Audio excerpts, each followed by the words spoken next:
हाँ क्या बोला, क्या है तू दे रहे इधर आप। हाँ जी, तो राम राम जी, स्वागत है आप सभी का एक और नई वीडियो में। मैं आपका दिनेश गुरी बहुत बहुत स्वागत करता हूँ बिग बॉस के एक और नए एपिसोड में। आज के एपिसोड की बात करेंगे। भाई साहब, मामला आज सुबह से ही चटकता पटकता चटपटा चलता ही आ रहा था। सुबह सुबह अरमान भाई कुकिंग सिखा रहे हैं सना सुल्तान को। उसे कह रहे जीरा डालते तो चटपटाट ये होता है, यहाँ के लोग ऐसे हैं, यहाँ के लोग जलते हैं, खाने में खुशबू आ रही है, यहाँ के लोग जलन की खुशबू आती है, जलन की स्मेल आती है, वो होती है। तो अरमान भाई है तो फुल पैकेज, लोगों को परेशान करने में, चिढ़ाने में, पोक करने में, पिन करने में एक नंबर। वो इंसान पूरी कोशिश करता है कि सामने वाले को परेशान किया जाए। और भाई साहब, अदनान भाई जो बोल के आए थे वो तो गेम ही पलट गया सारा। सिस्टम ने तो नीचे ले लिया अपने, लोकेश भाई ने तो पूरा सेट कर लिया, उसको अपनी तरफ बैठा लिया। चाहे वो विशाल की वजह से बैठता हो, चाहे वो निजी की वजह से बैठता हो, दोस्त विशाल और निजी दोस्त हैं अदनान के, इसलिए बैठता हो, पर बैठ रहा उसी ग्रुप में।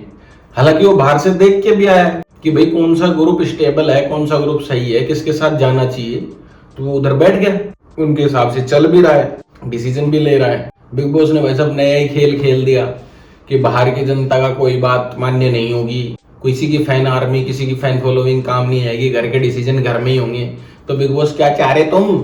अरे मेरे बिग बॉस क्या चाह रहे तुम, ये बताओ ना। टीआरपी की क्यों इस्तेसी करा रहे? जब लोगों की बात माननी ही नहीं, कुछ करना ही नहीं, तो लोग काहे के लिए देखे तुम्हें? तुम अपना चलाते रहो अंदर ही अंदर शोर, देखते रहो खुद ही। जनता काहे को देखे जब जनता का कोई इन्वॉल्वमेंट ही नहीं है? पागल थोड़ी है जनता, समझ आता है जनता को।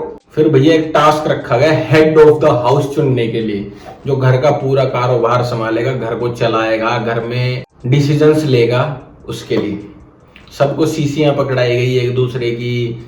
कटारिया को रणवीर की मिली, अदनान को कटारिया की मिली, सना मकबूल को दीपक जी की मिली, रणवीर जी को अरमान की मिली, सना सुल्तान को निजी की मिली। ऐसे करके एक दूसरे की ट्यूब पकड़ाई गई।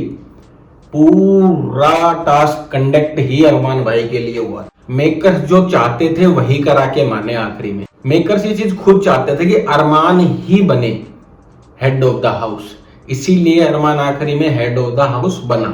जब अदनान लवकेश की ट्यूब फेंकने के लिए राजी नहीं है, वो ट्यूब खाली करने के लिए राजी नहीं है, बिग बॉस ने बोल दिया अदनान खाली कर दो। अदनान ने बेचारे ने बिग बॉस की मार के खाली कर दी। अब बिग बॉस से सवाल करे कौन? करते ही नहीं है लोग। पर बिग बॉस कहने एक भी बार नहीं पूछा लवकेश देख रहे हो? तो बिग बॉस खुद चाह रहे हैं जो ये दोस्ती बनाने की कोशिश कर रहे हैं, दोस्ती ना बने। जो बाहर अदनान ने जो स्टेटमेंट दिए थे, जो कमिटमेंट करे थे, उस पे अदनान रहे, तो बिग बॉस उनकी दोस्ती होने ही नहीं देना चाह रहे। ठीक है, एक कटारे की इतनी तगड़ी बात है कि भाई उसने उसको पिटारे में ले लिया, पूरा अपने सिस्टम के नीचे ले लिया। वो उसको बोला कि जो भाई अपने बात का नहीं, वो अपने बाप का नहीं। तो मतलब उसने सीधा टोंट मारा था अदनान को कि भाई यदि तू धोखेबाजी करेगा तो तू एक बाप का नहीं। तो भैया उसने तो अदनान को ले लिया सिस्टम के नीचे, उसका तो हो गया पूरा, और वो पिटारे में ले लेता है। अरमान समझ भी गया, अरमान बोल रहे हैं हाँ सिखा देते हो, तुरंत पिटारे में बंद कर लेते हो सांप को, हैं समझ जाते हैं। रणवीर जी के पास थी अरमान की, कृतिका जी की थी साई केतन के पास, नेजी की थी सना सुल्तान के पास। अब साई केतन और रणवीर भाई एक डिसीजन पे थे कि हम अरमान को बढ़ाना चाहते हैं। सना सुल्तान आखिरी तक अड़ी भी रही बेचारी कि नहीं मैं निजी को बढ़ाना चाहती हूँ, वो कैपेबल है, उनसे लड़ती भी रही। पर बिग बॉस ने आखिरी में फैसला दिया कि यदि आप ऐसे डिसीजन पे नहीं पहुंचेंगे, मेरा टास्क खराब करोगे तुम लोग, तो मैं तुम्हें खाना पीना कुछ नहीं दूंगा, मैं तुम्हें बिना राशन के पूरा हफ्ता निकालने के लिए मजबूर कर दूंगा। हालांकि ऐसा होता नहीं, पर बिग बॉस को अरमान को ही बनाना था हेड ऑफ द हाउस, अरमान से ही उसको कंटेंट लेना है, हेड ऑफ द हाउस बनाना है, उसको विलेन भी बना रखा है घर का एक तरीके से।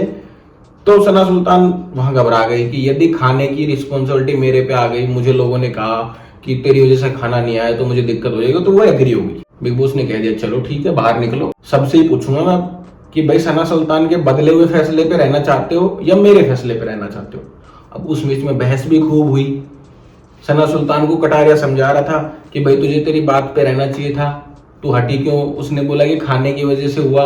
उधर साई केतन बोल रहा है कि वो बात को समझ गई। उधर कटारिया बोल रहा कि तू बीच में क्यों बोल रहा है। उधर से साई केतन ने बोला कि चुप रहे, भोंक मत।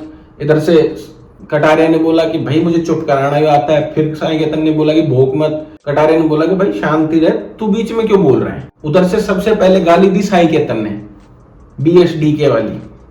उसके बाद में कटारिया ने रिवर्स में गाली दी, उसके रिप्लाई में गाली दी, और भाई साईं केतन भाई साहब भड़क गए, कटारिया को मारने के लिए भागे।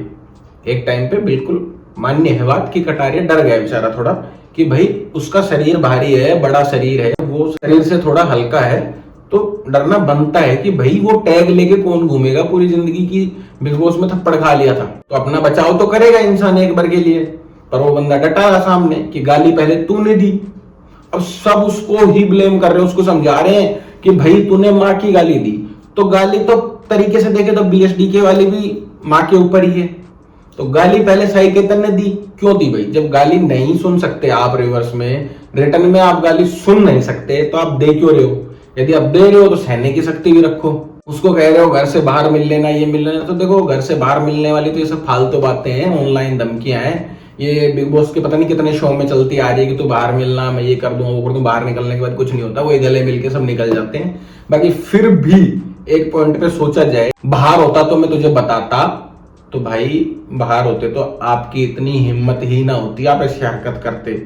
जो कटारिया की प्रेजेंस है बाहर, जो उसके दोस्त हैं, जैसे लोगों के साथ वो बैठता उठता है, तो आपकी हिम्मत ही ना होती, और आप कर भी देते ऐसी हिम्मत, तो ऐसे उसके साथ वाले नहीं हैं कि आप इतनी बड़ी हरकत कर देते और आप आराम से निकल जाते। तो वो समझने की बात है।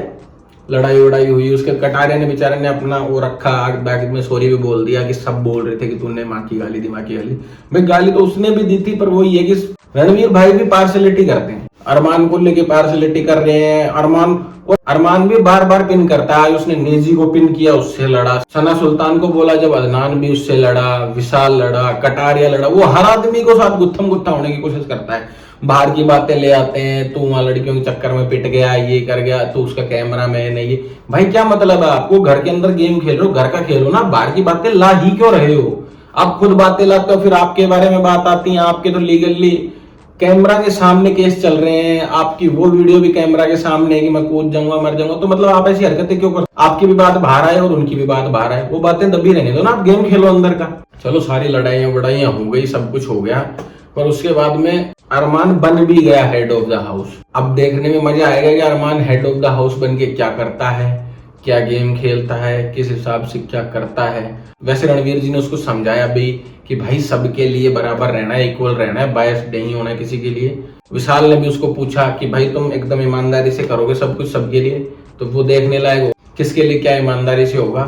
थोड़ा सा मुझे आज विशाल वाले, कटारिया वाले, सना मकबूल वाले ग्रुप में बनती हुई नहीं दिखी, क्योंकि सब एक साथ एग्री नहीं थे। यदि वो सब एक साथ एग्री होते, विशाल, सना मकबूल, कटारिया, शिवानी, अदनान, नेजी, सना सुल्तान भी थोड़ा बहुत साथ दे देते, तो उनका 6 जनों का तो फिर भी वोट हो रहा था, तो देखा जाता क्या होता। और वहीं है, सबने फिर एग्री कर दिया। सना मकबूल की बहुत बड़ी दाद देनी पड़ेगी, वो बंदी फिर भी अपने डिसीजन पर अड़ी रही। उसको पता था अपने डिसीजन से कुछ नहीं होगा, फिर भी वो अपने डिसीजन से अड़ी रही कि भैया मैं उसको नहीं बढ़ाना चाहती, मैं नहीं पसंद करती, और कुछ ना कुछ रियल में गड़बड़ होगी।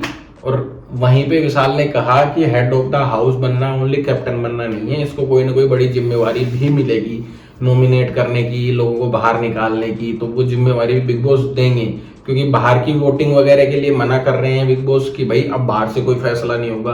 तो देखते हैं बिग बॉस की ये भी चाल कितनी काम आएगी। बाकी आज जो भी लड़ाइयां हुई, जो सब कुछ हुआ, सब कुछ मेकर्स के द्वारा करवाया हुआ ही था।